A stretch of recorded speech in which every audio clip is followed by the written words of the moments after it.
I pledge allegiance to the flag of the United States of America and to the republic for which it stands, one nation, under God, indivisible, with liberty and justice for all.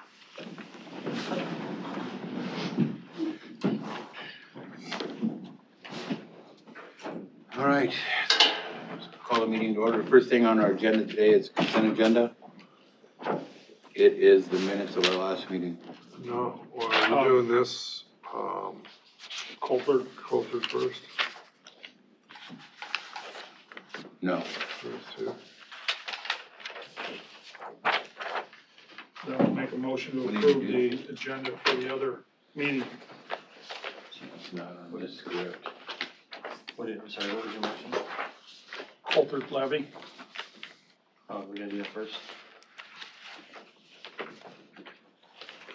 Well, it's down here in other business. Yeah, Okay, we'll get that on the other business. okay. First thing on our agenda is the consent agenda for the minutes of the last meeting. So moved. Second. Any discussion? All right, we have a motion and a second. All in favor, signify by saying aye. Aye. Opposed, same sign. All right, next up, we have Matt Wyatt, Planning and Development. Is Pam with us? She's out sick today. Okay. This is a public hearing on the proposed preliminary plat of RMP 87 Development subdivision in Hardin Township. I'll entertain a motion to open public hearing. So moved. Second. Becky, you call the roll, please. Chairman Wickman, Aye. Supervisor Shea, Yes. Belt, All right, Aye. Okay, we're now in a public hearing. Anyone would like to speak on this topic, either opposed or in favor? I like to speak. Okay. You need to, Yeah, you pull that around for me, Justin. I'd appreciate it. You're awesome. you need your, address for the record. State your name and address for the record, please. I'm Wayne Peterson with RMP 87 Development. My address is 24739 McPherson Avenue, Council Bluffs, Iowa 51503. We've purchased some land from Don Sorensen back in June in regards to 25 acres that he had for sale. I bought it through Heartland Properties.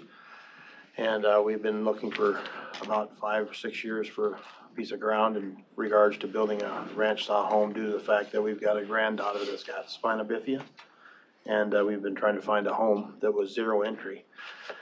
And so this is a bit extensive probably in view of building a home that is zero entry, but it just came up, and I'm a landscaper by trade, and felt that it'd be a good opportunity to put this land into properties.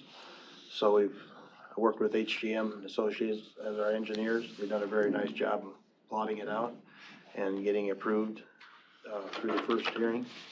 And I'd just like to present that today, that we're hoping to put in, there'll be 12 homes total, including the house that's there now on the property. We've gotten all the design gone into what we gotta do for a road. So that's where we're at. Be glad for you folks' approval and whatever we need to do to make it happen. Okay. okay. Great. All right. Thank you.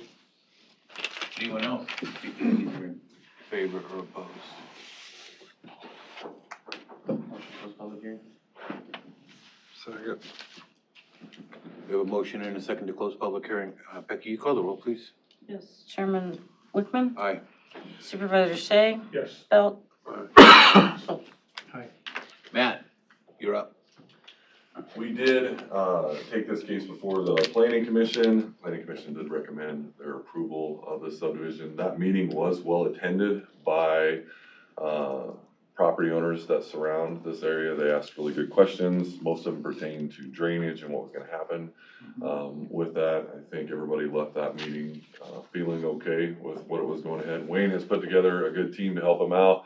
He's got John with HDM. He's also got John with Heartland Properties. We are still in that lot shortage of places to be able to build at. This is kind of an area where the county has concentrated some housing in the past and is highly desirable place to build a home at.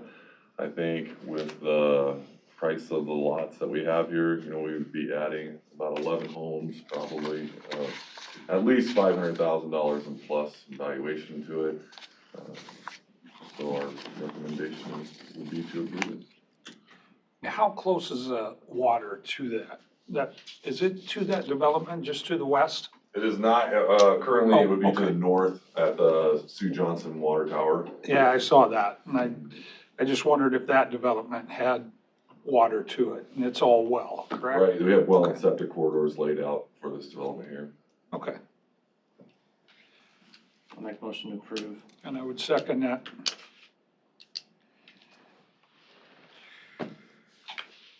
Matt, do we have to have two meetings on this? We will have a meeting for the final, but we won't have 2 meetings for this, no. Okay. So we will approve the resolution today. Correct, it's what?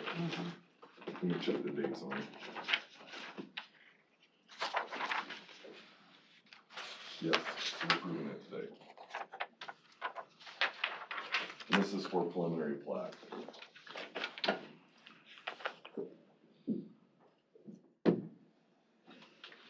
That subdivision just to the west, that's, Cloverdale. is that? No, that's not Cloverdale, is it? It's Richfield Loop. Oh, Okay. yeah, Cloverdale, right? Yeah. It's Cloverdale, I was just calling it Richfield Loop.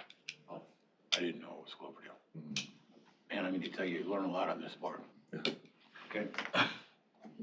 That, the odds of that getting water out there were slim to none. I did have Rural Water reach out to me and I connected them with Wayne on that. You know, that's in that area that the city does not really want water run into. So, Wayne's would be a little different. He's not asking for any kind of tip help or anything like that. So there doesn't have to be a joint agreement with the city. If they did choose to go with water and the Council of Waterworks declined to service them, then Rural Water could service them. I know Rural Water does have that desire to do it, but The proposed water line for the development off of Pioneer Trail, Mhm. where's that water line? How far does it miss this by? Goes south from Sue Johnson, right? they're considering running it south from Sue Johnson, but it would be down 270th Street. So, I mean, they could run right down 245th Street and catch up with where this is at, but it would be a branch off of that main line that's gonna run down Highway 6 to 270th and then south. And that's if they go with that route. Our preferred route on that is still the Meadowview Parkway. Woodland Trail. Sure seems like it'd be a lot shorter that way, doesn't it? I mean, looking at the map on the other Well, we've already agenda got items. TIF agreements and everything else in place for that one. You know, there's, they've undo all that. Okay. I think it looks good. I just know that their last presentation you gave to us came from the Sue Johnson Tower, that That was water route. They are looking into that route, yes. That's Yeah, all- There's a map on here. Ultimately, it's up to them on where they put their water line at. Every other route besides the Woodland Trail Meadowview Parkway route is more expensive than the Woodland Trail Meadowview Parkway route. And so until they come back to you all and ask for more money, my assumption is that they're sticking with the Woodland Meadowview Parkway. Okay. Well, they sent us something yesterday, they're gonna try to get him some of that federal grant money from, and it's showing it coming out of Sue Johnson's. Okay. Roll call. Yeah, please. Chairman Wickman? Sure. Supervisor Belt? Aye. Schultz? Aye. Shay? Aye. Thanks, Wayne. Appreciate it. Thank you. Thanks a lot. Worked out good.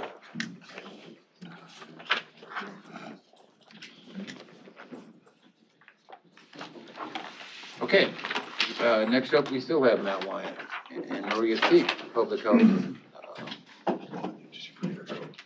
we have It's always Representative Field Day. Field Day. And do we have anybody from Alley Pointer, Matt? Oh, Yes, Todd's yeah, here. Sorry. Matt, you're up. Here's an updated presentation for you. And we're also gonna put it up here on the screen. Oh, okay.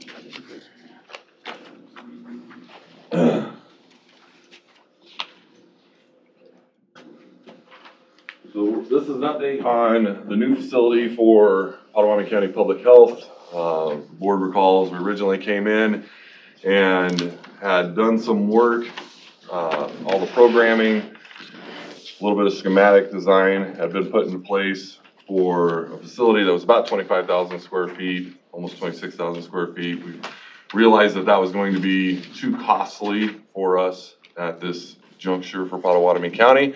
So we went back with Alley Pointer and did a slimmed down version of our building. And it is still a 2-story construction.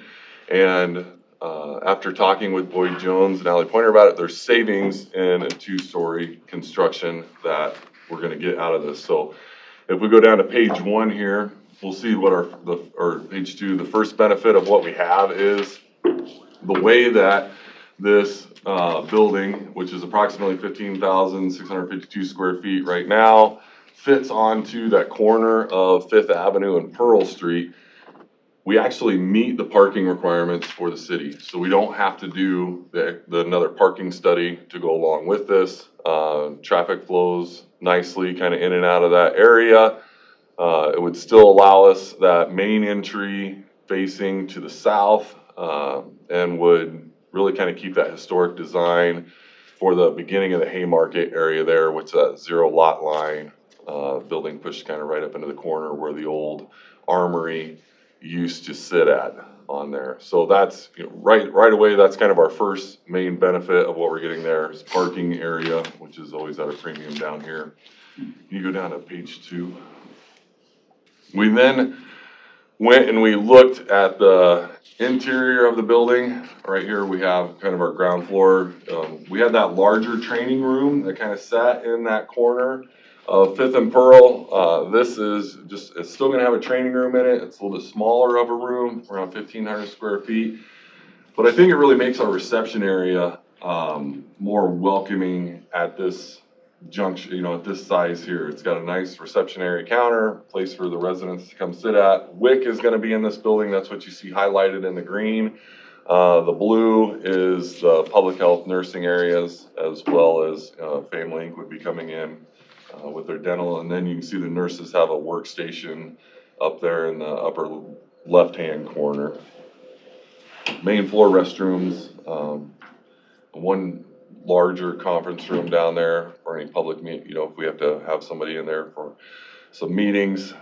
Let me scroll down a little bit there to show the upper story. So the upper story, we still wanted that main break room area that everybody in the building had to come to. It really keeps the team cohesion together when people get to come up and sit and have lunch together, take breaks together. While they may not be working with each other throughout the day, they can still commingle with one another in that space, get to know one another. We also have space up in here that would be for Sherry's team, the death investigator, medical examiners, animal control, have their space right off of the stairwell, main access to the elevator, so if they do have something heavy they need to move in and up, they would be able to do that. And then Maria, along with Chris Wood, would have offices in the yellow area shaded to the south. And then we have our partner area up there, which would, you know, the state of Iowa holds an office with us right now, IDPH. We have grant from the CDC to have CDC personnel in our area as soon as they allot somebody or find somebody to do it. And Family Inc. would have people coming and working in our area, as well as Central Latino and other groups, because there are several projects that we work on together that we need to have that kind of that communal workspace to make sure that we reach the end of those projects, because a lot of them are grant driven. This area still also allots us for, on the upper right-hand corner, we still have some conference rooms up in there. And, kind of the smaller rooms would be future offices that if the department did grow further, then we could remove that little conference room table from it and have an office space for it. So I think it really kind of will meet the needs of what we have for the health department. Go down one more and we'll show you kind of this is kind of the revisioning of the exterior of this. And again, to talk about some of the savings that we would see from this smaller version of a 2-story building versus going 1 story, is in that facade work. You can kind of see the repetitive designs of the columns going down there with the windows, and it really keeps that uniform look as it goes down the building. But then that also helps with your costs, because it's just a repetitive design going down along there with the buildings. You also then have a smaller roof area. That roof area is also going to be a savings towards your elevator and your stairs that you have to put in there. And so all of that combined, I think, really keeps the heart of the design we originally looked at. And it's going to add to the Haymarket area, Council Bluffs. It's going to be, it's a cost-effective building, but it's something that's not going to take away from the city in their Haymarket area.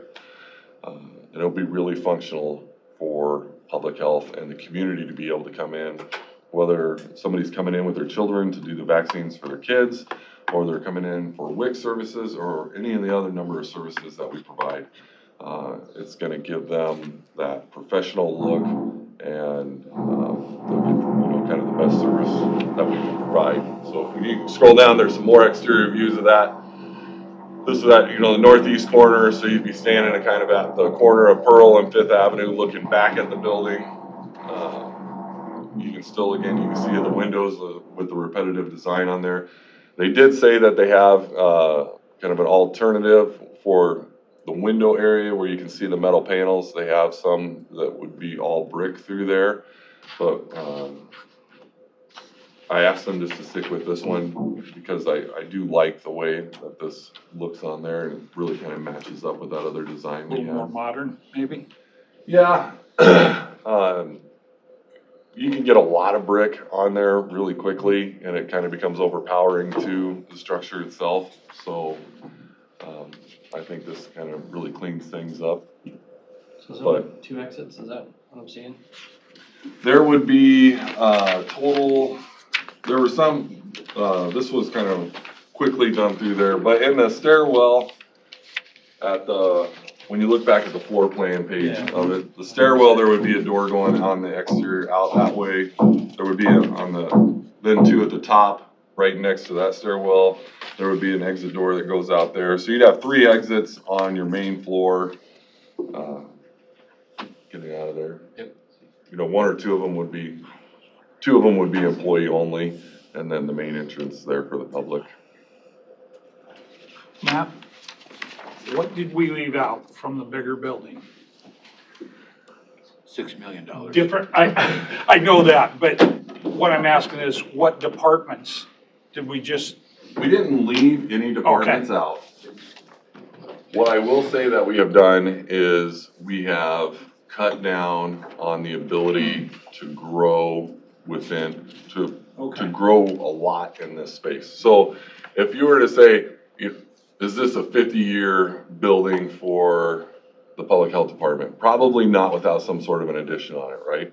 Is this a 20-year building for the health department, 25-year building for a health department, and to be able to fit in there? Yes.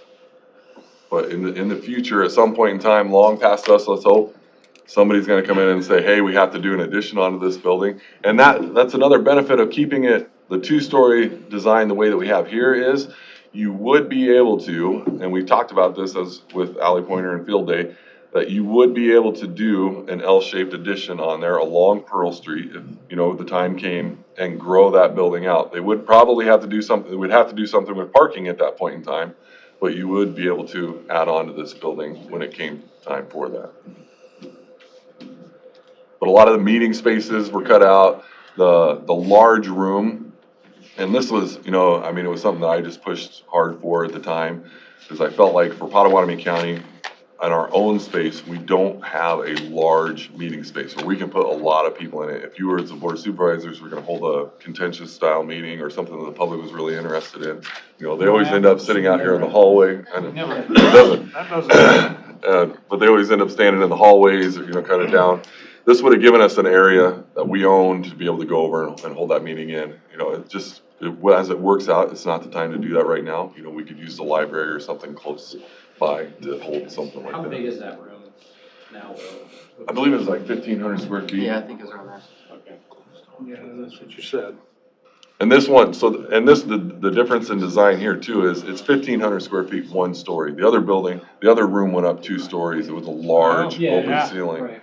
I mean, I imagine, are you gonna try to get your ceiling Or the- similar like what this room is then in there? Is that your intent, or are you just gonna do I whatever? think it'll just be uniform to the building. You shouldn't have those echoey problems that like you get down in the Veterans Building with that arch ceiling way. Yeah. And so,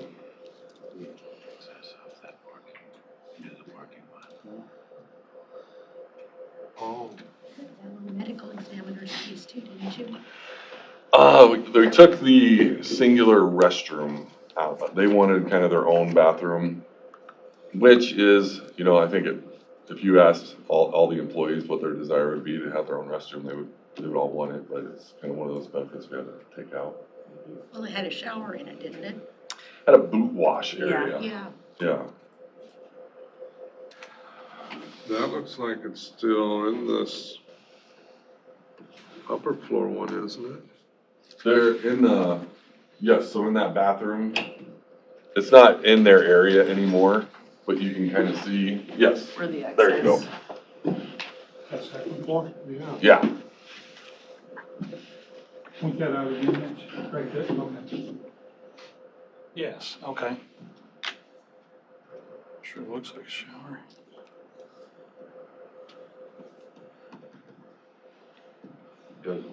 That's the second floor though, right? we did move them up to the second floor, but it's right off of the stairwell.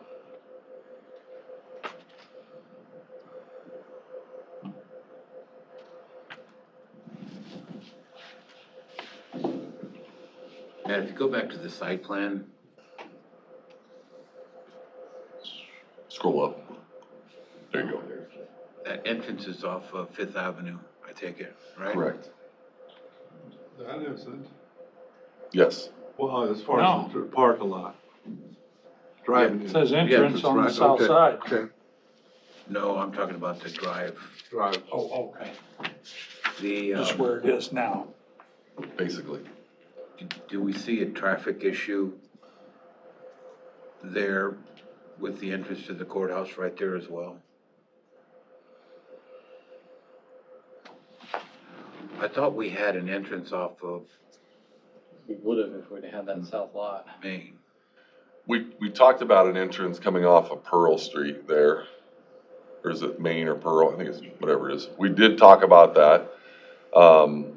Without that south lot, it's easier, I think it's easier to stay with the Fifth Avenue one than to I mean, go with the Pearl this Street. footprint's very similar to what was there, right? I mean, as far as the parking and everything, so, It's a little bit smaller than what was there. 'cause I mean, the Yeah. entrance was still the same spot as far as you're driving in and out.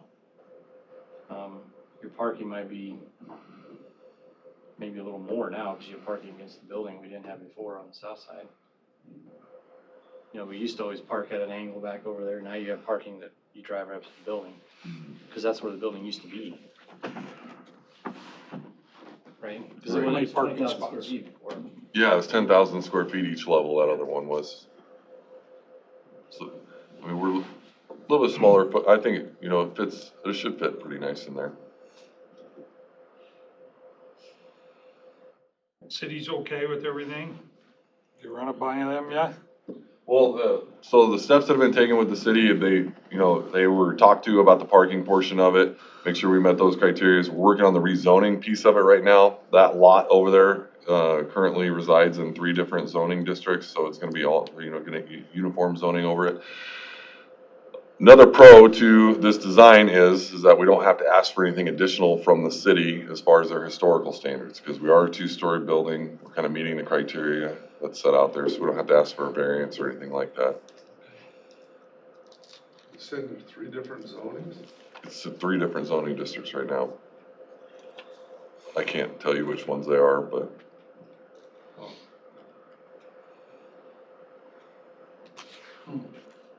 Yeah, it would be nice to have that south chunk and Yeah. people go out both, both ways.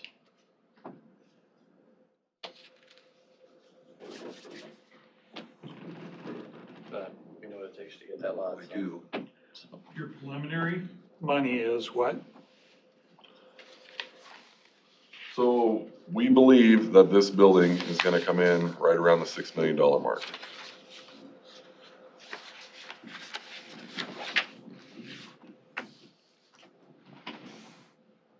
You said that on camera. I know. Okay, we got It's it. recorded. It'll be on YouTube and everything, yeah. It's. But I think there's enough, there's enough confidence in it.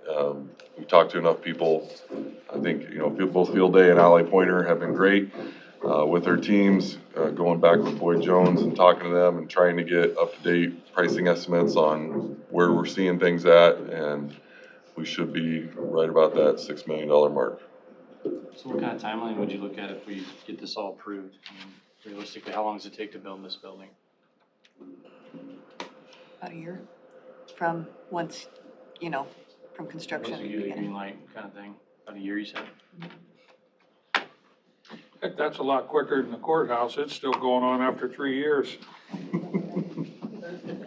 Yeah, construction, we still have to finish drawings. Yeah, So yeah. there'd be, once we got green light, we'd wrap up design drawings, construction drawings. And I would say construction average for this building would be about a year. And it's it's become a pretty modular building, so the drawings would be pretty efficient. Mitch, will you get with Matt and then get back on the agenda and we'll talk about the funding part of it? The efficiency standard, is there very high efficient? What, talk to me. I would say we cut out some, like, the energy efficiencies. I know the HVAC, we went pretty bare bones from the original design. I mean, standard efficiencies are still pretty good compared to what they used to be, but it's nothing above and beyond code. I To mean, we my have to meet the Iowa Energy Code, Yeah. which is, it's stringent on its own. But there were some, on the HVAC piece of it, Jason Buildings and Grounds was involved with this, and he laid out the system that his guys were comfortable with and what he hoped to go with. But it's actually, that system is, I think it was $100,000, $150,000 more than another option that would do just as good a job on this, but it's not the same brand and it's not gonna operate in the same fashion. So we have to go with the other one, which will require then, when they hand off the building, they're gonna have to do training on this new HVAC system that we have.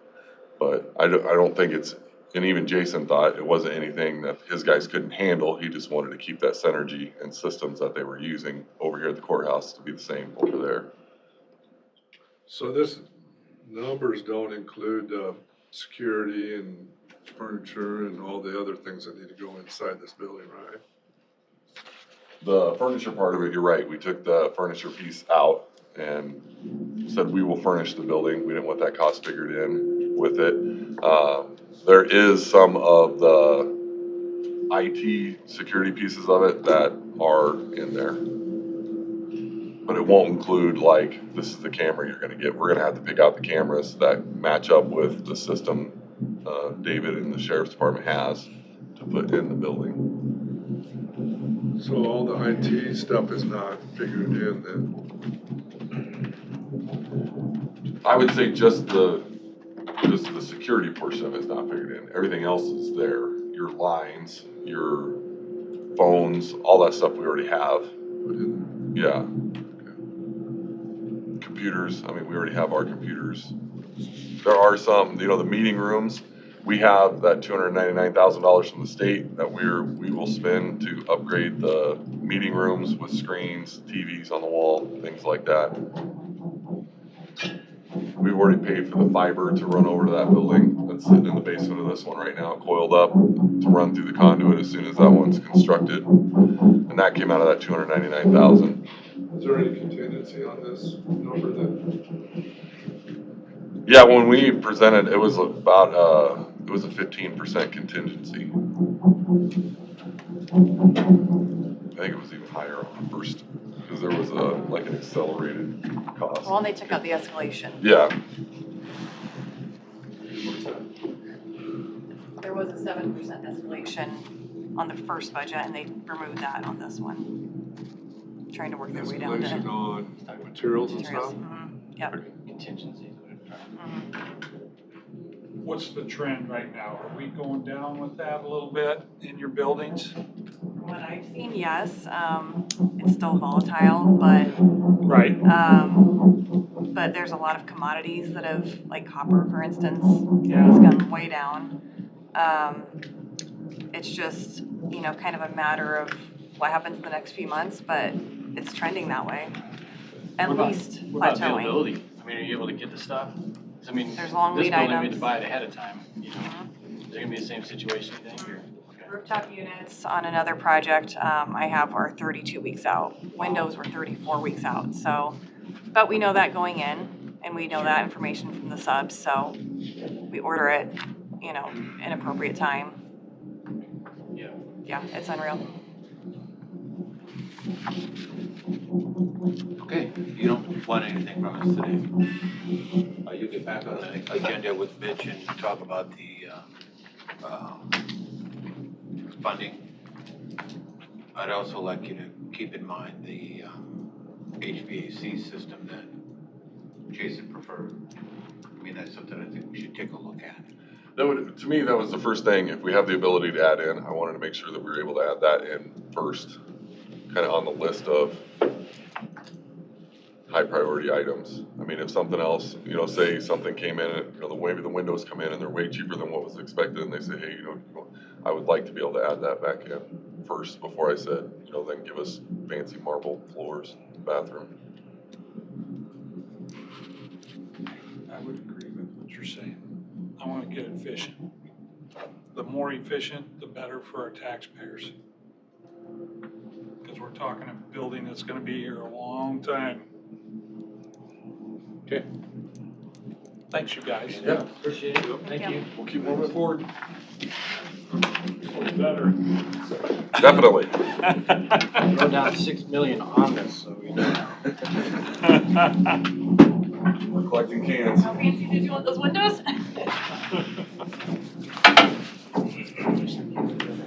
Thanks, guys. I asked Thank Jason you. if he would give me the contract, you know, for an hour.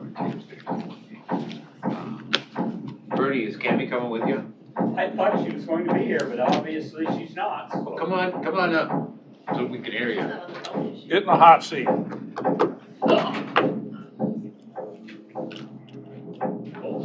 Next up, we have Bernie Bolton, who's the treasurer for the East Potawatomi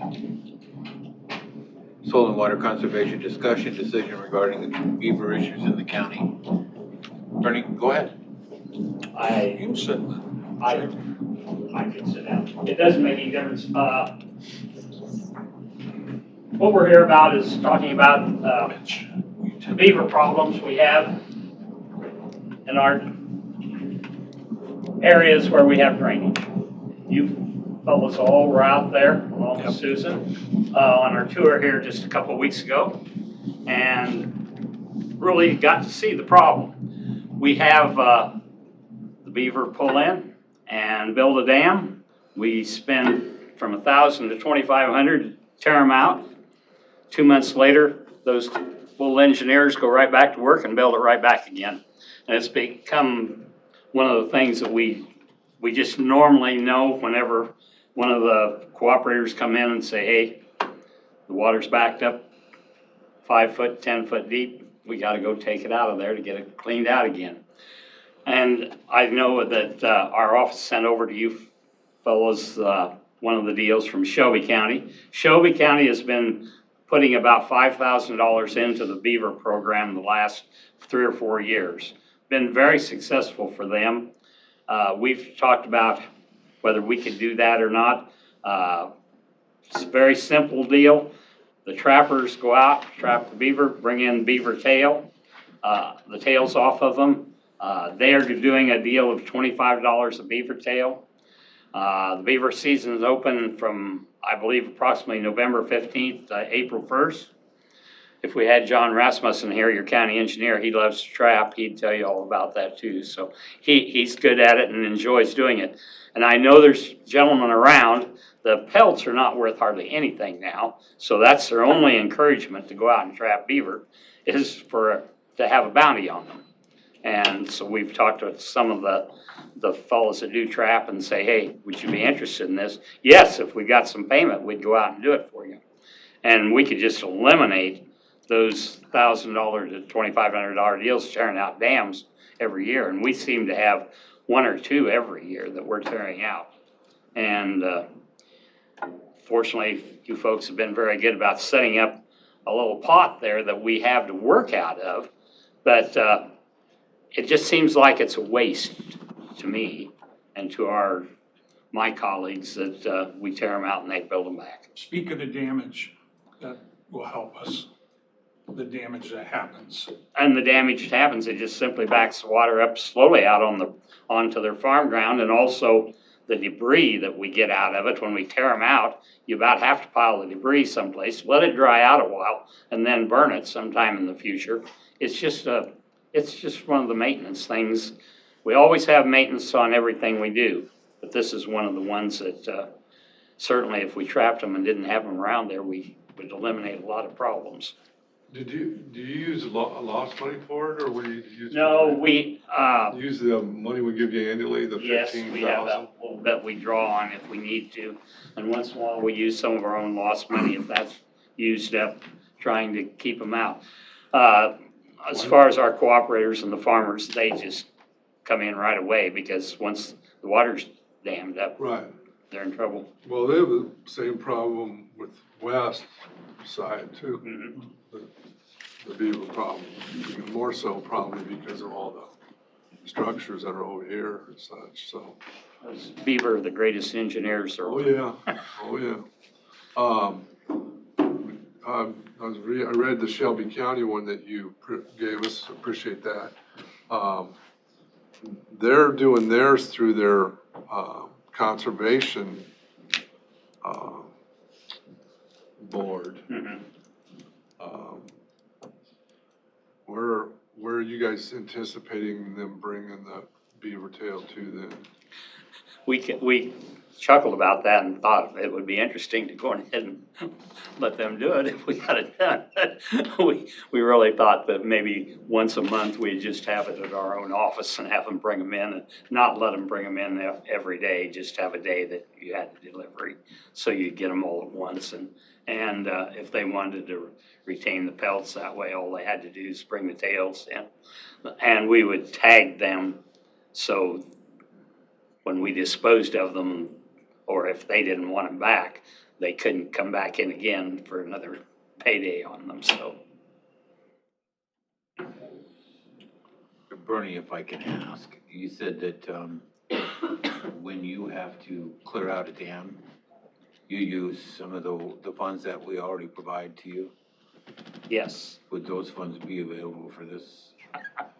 that's a tricky question there, Tim. I'm not sure how that would work out. That might be in your jurisdiction there, whether you wanted to take a little money out of there to do that. Oh, you mean we can use that money and cut?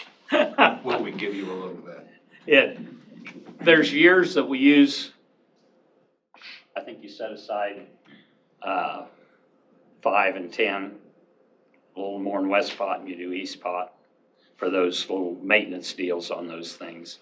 And there's years where you use it all, and there's years you don't have to use it too. So it's, that's just maintenance again on projects. Do you know what Shelby County budgets for that? Yes, they just do 5,000 a year. Oh, that's right. And they run out sometimes in January, they say. And they have that many trappers. Do they destroy the tails then? Yes, just bring the tails in.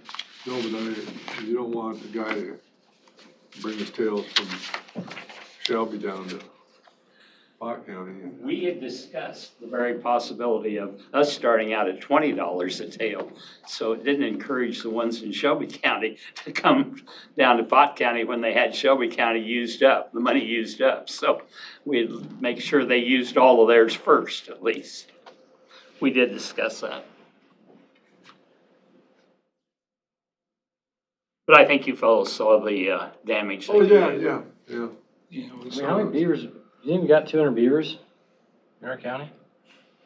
How's that? How many beavers, I mean, you're talking 200 for $5,000 at 25 bucks a tail.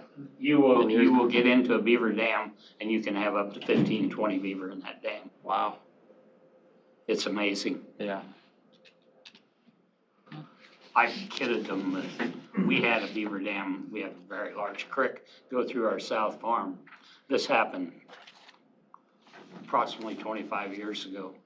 And we had an ice time when the ice got pretty thick.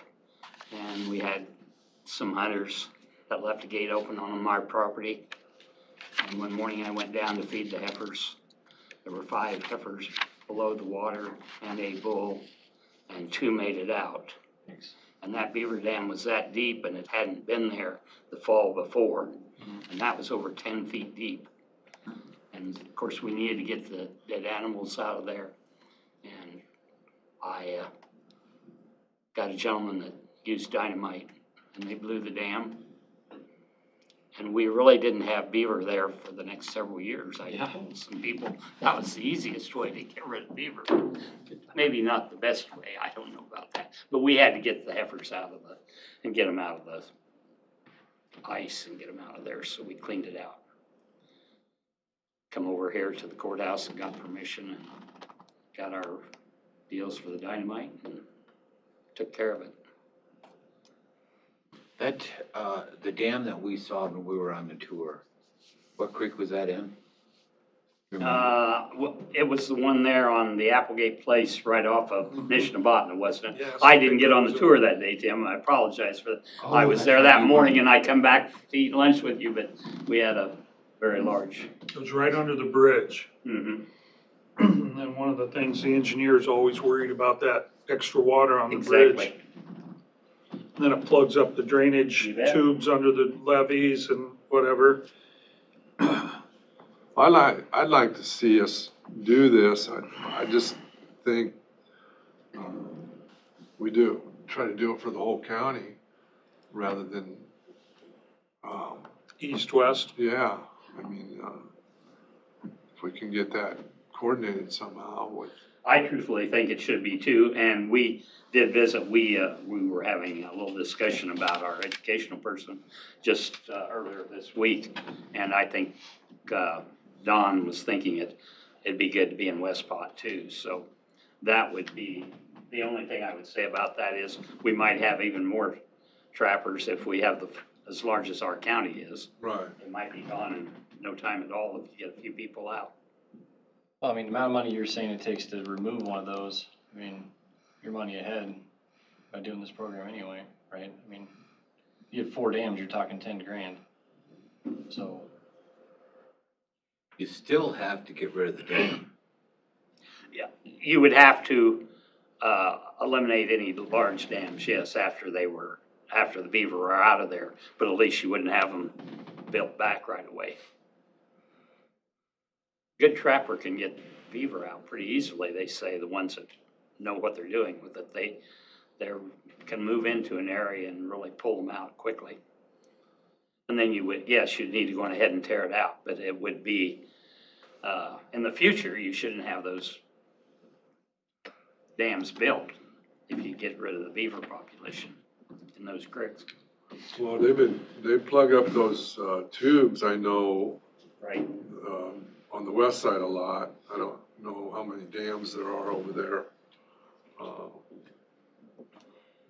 But I know they've been a problem for quite a while with those PO 566 structures and stuff. Well, a trial deal for a year, even to give us some idea of where we were at with it and see what we could do, would even be appreciated, because I think it should be the whole county, truthfully. I'm gonna just speak for that. I think that the whole county ought to be involved, and I think we'll get more of the trappers.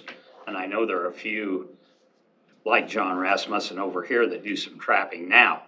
And I think if they had that goal, that they could go out and get some beaver and get something, they can still make use of the pelts, even though they're not worth much, if they just take the tail off. Not a problem. I think Where most would of we the get pelts the right money now are from? $3 to $5, about all they are. Well, that's something that we really need to get on top of if we're gonna move forward with it. And I don't have any issues moving forward with it, maybe I set don't some either. money aside. However, I think we need to have a conversation with our conservation team. Yeah. To make sure that they're, up to, verifying and Paying out the 25. getting rid of it. Well, they could just do the checks, and Yeah. lighten their load a little bit too, you know. Yeah. So you could bring the tail to them, and they can actually certify it was done right and where and So all if we that. do we do it now, and the season would run up to April 1st at this point? April 15th. Or April 15th or 1st? April 15th. 15th, I believe. Is what this says. Yeah. April Oh, 15th. And then the DNR, we would want to make sure that, they're whatever legally, I don't know what a trapper's permit costs, or if it's an annual renewal or what. Yeah, you want to have licenses and all that stuff, Yeah. you know. Do they have to, It has do they to. have to, get permission from the landowners then, or how's the trappers work? Most trappers, and I have a trapper works our creeks, and he just comes every year and says, hey, is it all right if I go back and go to trapping? And he only traps for about 2 weeks solid, but he hits it really hard for 2 weeks. And yes, he's very good about going to all the creeks that he works on when he traps. And I think most of the trappers, there's not a lot of them, but most of them are very conscientious fellows that do the trapping, because they know that they're gonna be in and out sometimes before daylight when they're in and out in the mornings. So you got someone that comes in for a couple weeks every year? Yes. Oh. Yeah, he actually, we've hired him to trap some of these before, but it's 2 weeks vacation from his job. And he can't afford to do it any other way. So he just traps for 2 weeks pretty solid. I think that, I think if we got, Mark together, I think, we could probably get something put together that could start January 1st. Okay. We'll get our HR department to work on a policy with our conservation team and get something like that put together and have, legal take a final look at it. And then make a decision on it, Uh, or approve it today? Well, So I got a comment on YouTube from Mark Shoemaker here. He said, I was gonna say that Iowa DNR regulates wildlife, so we need to make sure we go through them to make sure everything's legal. Yeah, we better Reach out to Dick Price and, make sure that's right before we proceed. yeah, game warden, he lives here in Council Bluffs. Is there a list of- Central, so. List of trappers out there somewhere? There are, There is, huh? Okay. not many, because the potential for making any money off of it is Right, no, very I- slim. yeah, no, So, I understand. but there are trappers out there, people that love to do it too, just almost do it for the fun and excitement of doing it, I think, so, this time of year. Looks like it's $26 to get the fur bearer's license. Speak up. $26 for the fur bearer. Oh. That's right, let me look. so Well, they'll we make- had 100 So I just need to get Canyons two, meeting. and then Under Canyon's meeting about 2 weeks ago last Friday. John was there that day, and I was kidding him about he could get some of these traps out. And he said, I've already been trapping a little bit. He said, but I'd get them out if I was going to be encouraged to do that, so. Well, they spoke of the damage they can do on that tour, and it's extreme. Oh, It yeah. is. I hunted on the Nishnabotna down in Solar City and all along that Nishnabotna, it was all over trees, chewed up. Mark made another comment on here too, just pass along. We have some personnel that have experience with trapping and enforcement, so we can figure something out to monitor and issue payment. See, we're already moving forward. Yep. I think we're all in agreement we want to do it. Mark's just ready to do it. That would be great. You know, we have John Fenner on the band that could handle the east side. We have, I don't wanna start, Yeah, Volunteer let's let Mark anybody. handle that Yeah. part, but, okay, so, should we approve it today then? I think that, let's put a policy together, and we still have time to get it Okay. going. And, you know, Brian, I'll work with you on that if it's okay. We'll get with Mark and Yep. Jana and, take a good look at the Shelby policy and make any revisions we need to, and then move forward. I know I saw that, that beaver dam right by that bridge. Mm-hmm. And I know that once you take that beaver dam out, there's going to be a rush of water that's gonna take some soil away from our abutment, and, you know, that kind of thing it just makes the problem larger and larger and more expensive all the time. So I think that, that was really an eye opener, and I appreciate that, East Potawatomi for taking us on that tour. And Yeah, We I think enjoy it's- doing that. We should do it more often than we do. We used to try and do it every couple of years, and it had been a few years since we'd done one. And Russ and I had encouraged them to get one set up again and get it out and get you folks out there. And Pretty educational, and the stuff you guys do out there is really it is needed. amazing the number of things, you first thinking about just terraces and putting up terraces, and we do so many, many other things. That it's unbelievable what our office covers in that time.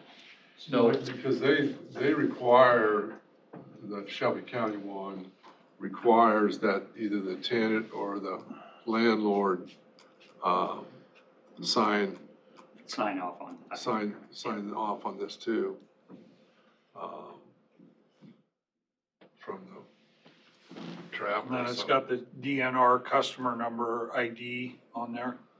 That'd be the trapper's, what do you call it? Yeah. Right. Yes. Fur bearer or license number and stuff. Their license number. Okay, we'll get going on this. We'll try to get something put together. Our target will be the first of the year, and we'll Sounds good. see if we can get something done. And Legal doesn't see any problems with that type of thing, do you? You just need to be able to certify, make them certify that they're coming from Potawatomi County. And I don't, as long as you've got, I think a tenant or landowner signing off, something like that is fine. Otherwise, I mean, your budget will be gone in a second, and folks from Mills County and Shelby County and Montgomery County bring all their, it's not like there's an ID tag on beaver tail. okay, so Brian and I will work with the conservation team. Scotty, you work on the funding. Sounds great. Jamie, good to go. Vern, thanks for what you do out there. Bernie, thanks for coming popping in and tell Cammy we missed her. I will tell her that. All right. Thanks, Bernie. Thank you. See you later. Next up, we have Dixie Wilson, the Assistant Finance and Tax Officer. This discussion decision to approve and authorize the board to sign Resolution 76-2022. This is a township trustee and clerk compensation. This is a continuance of last week's conversation. If you have anything for Dixie, fire away. What will this cost the county? Depending on which townships claim it, because right now, not all townships claim it, we're expecting no more than 12,000 right now. We currently budget 6, so it's not, so it'll be an increase of about $6,000 for that.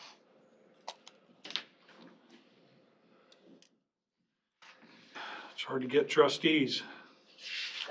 The price of fuel ain't cheap, so Motion to approve. I will second that, Scott. Okay, any other discussion for Dixie? Becky, we have a motion and a second. You call the roll, please. Yes, Chairman Lickman, Aye. Supervisors Belt, Aye. Schultz, Aye. Shay. Aye. Okay, Thank Uh, you, Dixie. now, we have Linda Swoley from the auditor's office. This is a meeting, I know all the trustees aren't here, but it's the approval of the minutes from the December 13th meeting for the Coulter Levy District and the C&R Levy District meeting. Our first one is the approval of the minutes. So moved. I'll second it. Any discussion? I have a motion and a second. All in favor, signify by saying aye. Aye. Opposed, same sign. The next item is the discussion decision to approve the payment for the Hudson Law Firm invoice for the C&R levy. Yeah, there's 2 invoices for Hudson. So 830 and 140? 830 and 140, yes. Paid from Harrison County, right? They have all the funding for this, right? Or is that gonna come And through the state, the state? yeah. So you're gonna pay them? The state pays We're it? working on, with Dixie and Becky to get the money from the state to pay for those. So that's transferred over to us already? It's in the process. Okay. You're talking with somebody at the state then, or Terry, Brown? Brown. Terry Brown? Okay. What was that total? 830 and 140. 970. Okay.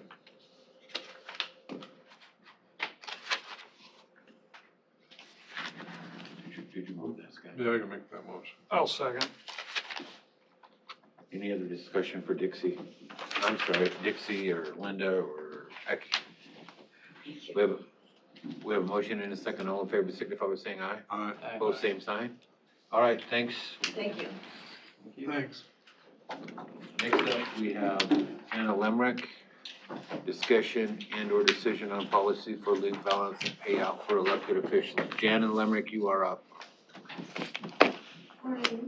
So this is a board policy, not a policy that goes in the employee handbook. And this would be for just clarifying that if an employee becomes an elected official, what do we do with their balances that they have on the books? Vacation, we're gonna pay out at 100%, comp time, we pay out at 100%.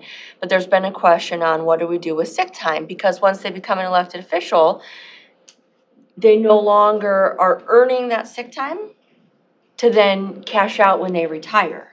So our employee handbook allows upon IBER's eligible retirement, so you have to be eligible to retire according to your age, you can cash out 50% of your sick time.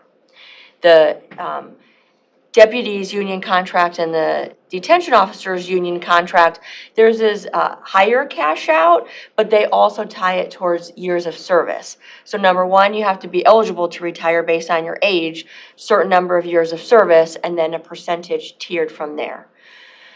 So what I put in yours was closely matched to the employee handbook, so then if an employee becomes an elected official, we cash out 50% of their sick balance. And then if they ever return back to being an employee, they're no longer an elected official, and they return back to being an employee, they would get credit for their years of service, but their bank starts back at 0. Okay. We kind of had that with this election, didn't we? And last one. Employee retirement is 50% Correct. now. 50% is what an employee gets now if they were just retired, not being elected official, right? Correct. Okay.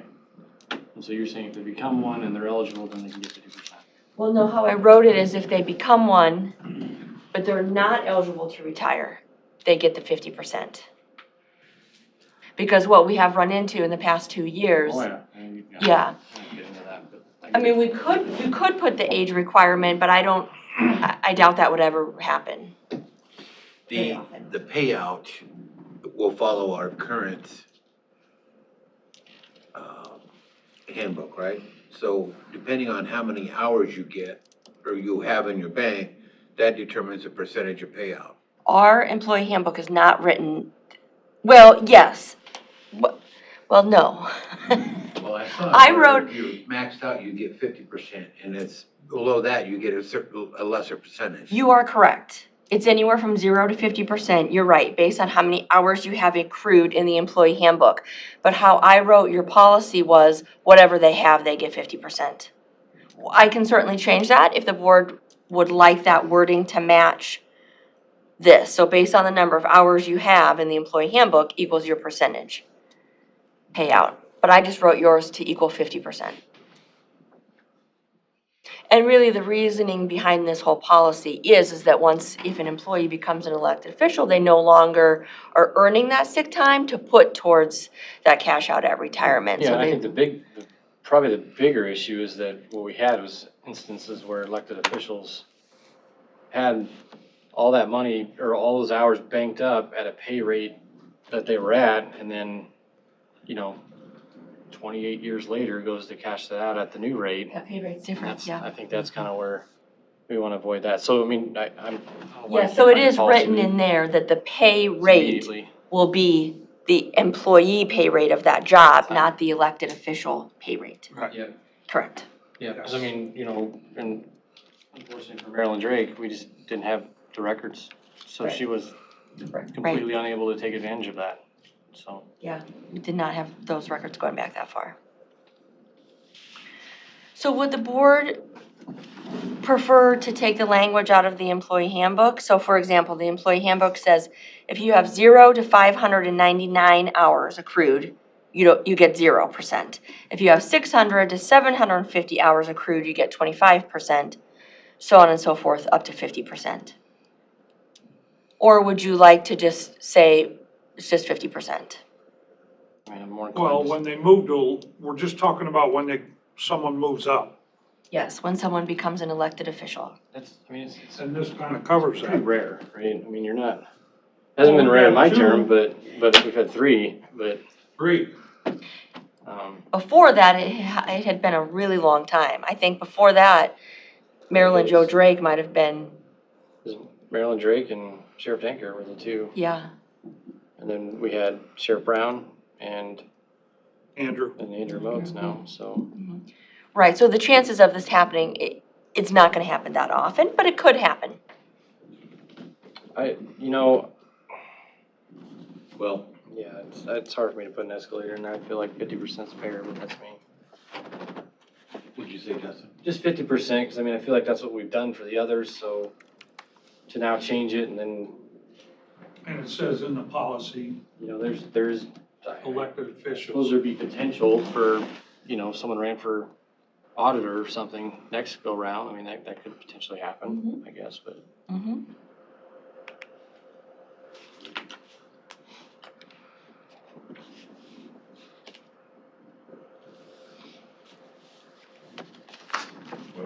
What a county attorney position or?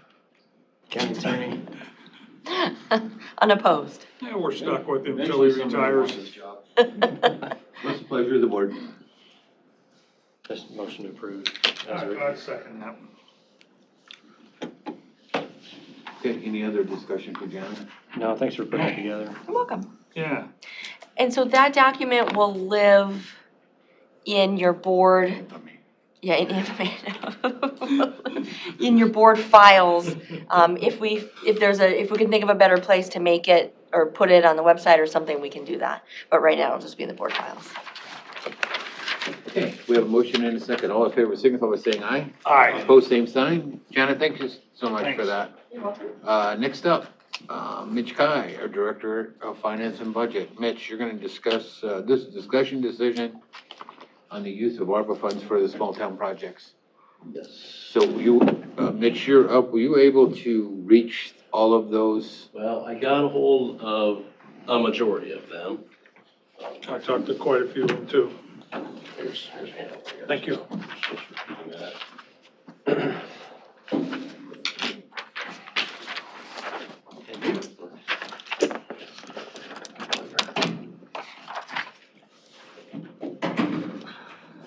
Oh, thanks, man. So this was kind of the follow-up to our budget discussion last week on these funding for the small towns. Basically what we need to decide on today and agree on is the amounts, kind of the format of the funding, and then kind of the deadline of it. I think we kind of went into this thinking that 125 was going to be a good amount for each of the towns.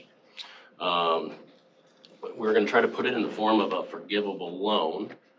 And basically the terms of the loan will have an appendix or an, addendum to it that lists out what the specific projects are that we're comfortable with them funding that 125,000 for. I'd probably like to work with legal, since he just skipped out of here, to put those together for each of the towns. Like I said, I have a pretty good list with reaching back out to all those towns last week. I think as we work through the specific agenda for each of the towns, that would be the moment to either add or subtract a few of the things out of there. And so I think it's a little more fluid. If there's something that they want to add after that, I think those towns would need to come back before the board to amend that loan. What happens if random town decides to not do it, or something doesn't happen? Is there a timeline to where we can still react and still execute those funds on something, or? Yeah, so that's why, over here, my recommendation is gonna be to put a deadline as March 31st of 2024. Basically, since, we have until the end of 2024 to obligate the funds again. So in the event they don't have a project quite wrapped up, yeah, we could probably give them a 6-month extension in there, if they need it, but this really gives us a chance to, hey, you didn't fulfill the terms of your loan, yeah, you need to pay it back to us. I guess, before we get all into this, I just asked that you build in just a fail-safe, so I get the timeline, that's smart. But if for some reason, I don't know why they wouldn't, but let's just say for some reason they don't execute those funds, that you have a plan in place to do so before the end of 2024, or whenever your deadline is. Because otherwise, we're just have to send that money back, and that's not what we want to do. Yeah, I think there's gonna end up being a list of projects that, because it would have to be something that have to be completed relatively quick. Right. We'd be able to obligate them within that 6 months, because when the spending is just in 2026, so. A road can eat up this stuff pretty quick too. Yeah, I don't think we'll have this issue, at least I hope not. I don't either. Yeah, I think from everyone I've talked to, they're very thankful for the opportunity to do this, and, it's not very often the towns get an opportunity to have some funds come in without having to be matching funds to go with it. And it's nice that the board is able to do this from the lost revenue portion too, so that way it doesn't have to be broadband, sewer, or water. Right. So, this is really some of these projects, these towns, they put so much into their infrastructure, they rarely get a chance to do some of these updates to their parks and playground equipment and sidewalks and, those Small areas. towns never have enough money for anything, Absolutely not. and this will really help them. I think that's important. So I guess those would be the decisions I'd ask from you guys today, would be in my kind of the decisions box and recommendation, to how to move forward with this and pay this out of their ARPA funds. Well, if we can start with Avoca. Avoca would like the county shop at a cost of 120. We can make an agreement with them, and they would get the shop for 120,000. But do we have to give them the funds and then they give it back? So Because it goes to the roads, doesn't it? That really, It will be a legal deal? well, I think the way we discussed it is, if any of the towns want to buy any of those county shops, they need to come up with their own funding initially. That's financing through a bank, or if they're self-funding it, if they want to reimburse themselves back through it, and I don't see any problem with that, no.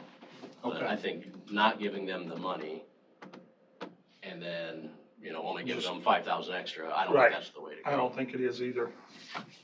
no, I think you take a Let look them at, touch it. like, for instance, the county shop in Avoca, 120. That's what Avoca gets, 120.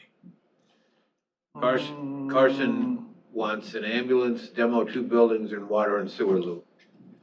So they need to make their decision on what they want to do with that. And we'll fund 125 or whatever they decide they want to do. See, my thinking would be, back to Avoca, is so, if we're saying 125 for each town, they'd have 120 for the shop and 5,000 to use towards the trails. I would agree with that. So to use up their 125. I wanna see him get the whole 125. I really do. Well, I was going to get to McClellan, and that's where I was going to. Oh, Make some well, we can changes. cut that. What do you say, 150? Mitch is gonna fund the 975 out of the fund, so. I just want to, we like to see I want to make sure that the agreement or whatever the small towns want to use those funds for, it's spelled out and they're fully aware of it. And we can, the board can actually document and understand what those funds are going for. Right. Mhm. I think that's the point of the list is like, hey, here's the 125, I'll have a, basically a receipt they're giving back to me with documentation of what was completed with the funds. I think the real goal is to actually have projects that are completed and to be shown that, hey, Correct. this is what the money was used for, this was what was done, and I mean, Carson be probably the only one that'd be a little nervous about, I guess, just because our funds wouldn't cover the cost of what they're wanting total. I guess and Sue, maybe I'll ask you because you're kind of from that area, but, question is, are they prepared to come up with difference or are they able to? a majority of them are. Like I've talked to, so even like a trainer, their office was more than 125, which was at 154. Underwood for their if they do that bike stop, the restroom area off of Main Street there, that was 150. So they had the 120 or the 25 extra, or towards the fire department expansion too, they have the extra. So I think everyone was willing to complete these projects with their own funds. I think we wanted the majority of the funds to come from us, whatever the particular project may be, so that way we can still say it's kind of a board project and county money that helped complete the project, but I think there's a little shortage of funding. They're willing to take care of that themselves. Okay. So the project that these funds will go towards for all of the small towns will be identified by them, Yes, part of the agreement. yes. Okay. And if they want to make any changes to it, they need to come back before the board and have that amended in their agreement, which would be in that forgivable loan document. And with that check, you'll have all them agreements laid out. Mm-hmm. I like that. Like I can move a lot of these little towns forward a lot. So we're all in agreement that it's 125, so even if their project is less than that, then that remainder fund, they need to apply that towards some other project and verify that with us. And the project needs to be in the list. So that's why everyone I was reaching out to said, hey, you need to get a project list that's over 125, so you have some other things to wrap up your 125 with. There isn't anybody that's short, is there? No, there shouldn't be anybody now. No. Will Carson be the only one that would be underfunded of what their lists of projects are? Oh, for any one particular project? Right, that was kind of what I was I got getting you. at, but if they're prepared to handle it, I mean, imagine that they had the ones they have, if they're gonna trade them in, there's value there too, if they sell them or whatever, but I just wanna make sure that it's like, here's $125,000, and oh, by the way, you can't use it because you can't afford the other, I don't want us to get in that situation, so. And if that is the case, I mean, they need to come chat with us, and maybe we can help them secure funding elsewhere, or maybe, partner with us. Well, are we gonna backfill, are they gonna show us an invoice or something of that nature and then backfill them? Or are we gonna give them the 125 and You then? give them the money up front, and then you have them provide the invoices to justify it through Okay, March 2024. that's how you're gonna do it? Yeah. Okay. Well, I'll go ahead and make the motion to approve I'll second use of that. ARPA funds for small town projects in the amount of 125.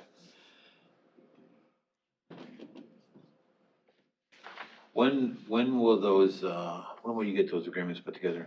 I'll have to work with the county attorney's office, see how quick we can kind of put something together. Ideally, I'd like to see these funds go out to the towns in February so they can start working with their own budgets and start spending those funds in, probably July 1. Actually, However, they may, in some of this instance, since we're letting them do some of these reimbursements, might be able to start spending their funds immediately and then go, hey, this expense was so-and-so date and we have it. We So, could do it in January, that's when they're really doing budget meetings.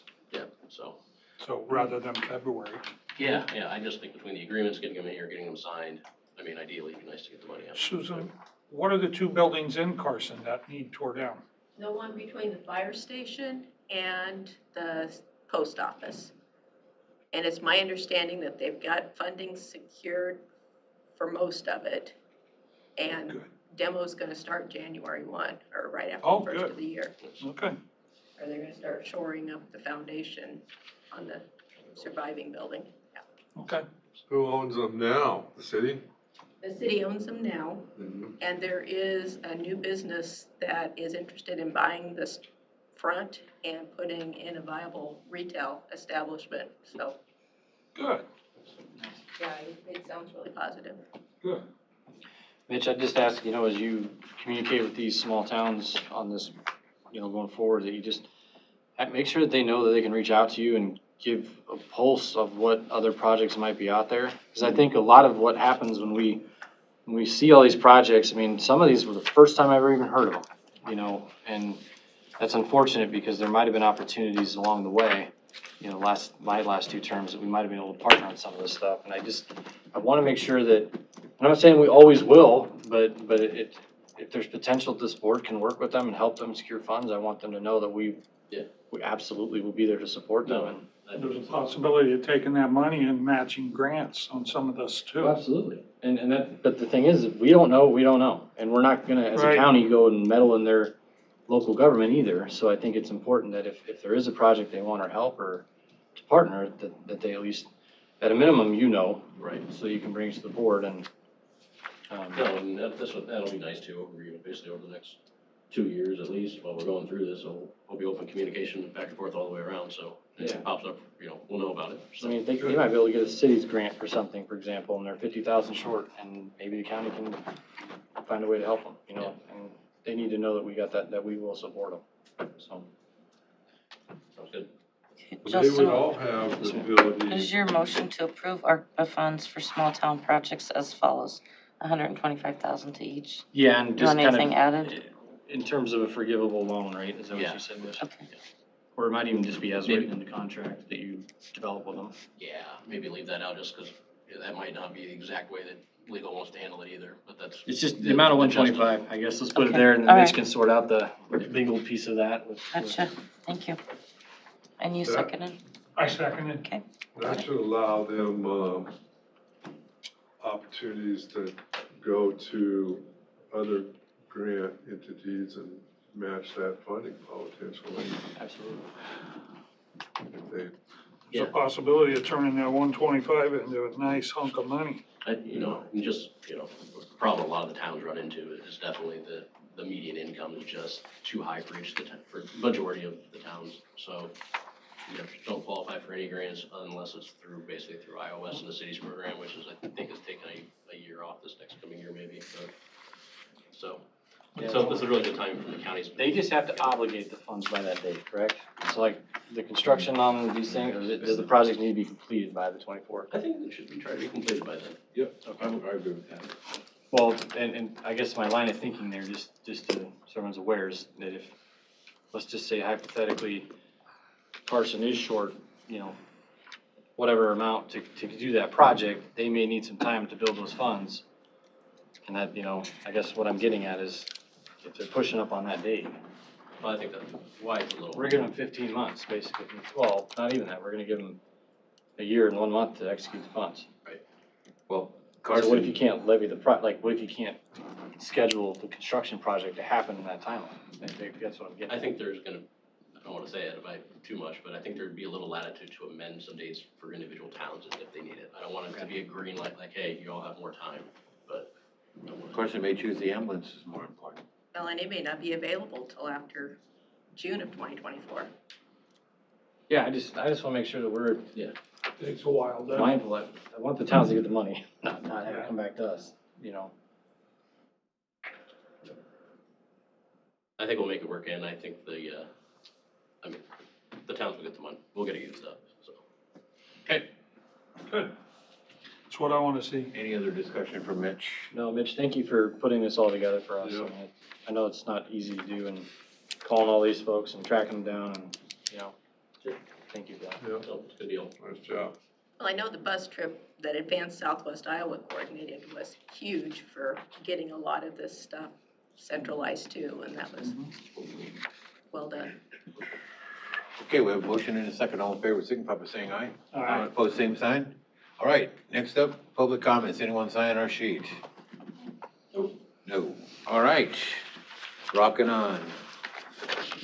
Next up, we have Jenna Lemrick, Director of Human Resources, closed session pursuant to Iowa Code 20.17, Parent 3, for discussion decision on labor negotiations, collective bargaining matters. I'll entertain a motion to go in closed session.